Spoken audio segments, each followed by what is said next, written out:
Hi అండి, welcome to Manasa Anil 777. Friends ఎలా ఉన్నారు? బాగున్నారా? నేను బాగున్నాను, మీరు కూడా బాగుండాలని దేవుణ్ణి కోరుకుంటున్నాను. ఫ్రెండ్స్, ఇక్కడ చూస్తున్నారా, మా ఇంటి పక్కన కొంచెం దూరంలో రోడ్ సైడ్ ఫిష్ ఫ్రై పెట్టారండి. అక్కడికి మా ఆయన ఫస్ట్ టైం తీసుకెళ్లారు. అక్కడ చూస్తున్నాను ఎలా ఫ్రై చేస్తారు, ఏమేస్తారు, ఏంటి అని. ఇక్కడ చాలా మంది ఉన్నారు, పబ్లిక్ బాగా ఉన్నారు. అయితే నేను చూడగానే నిజంగా టేస్ట్గా ఉంటుందేమో అనుకున్నాను. సరే చూద్దాము. డీప్ ఫ్రై చేయండి, మరి లోపల కూడా కుక్ అవ్వాలి అని చెప్పాను. అలానే అవి డీప్ ఫ్రై చేస్తున్నారు ఫ్రెండ్స్.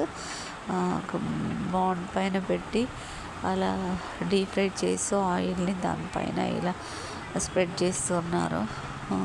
సరే చూద్దాం ఎలా ఉంటుందో. మీరు ఎప్పుడైనా రోడ్ సైడ్ టేస్ట్ చేశారా? చేసే కామెంట్ బాక్స్లో కామెంట్ చేయండి ఫ్రెండ్స్. Thank you watching.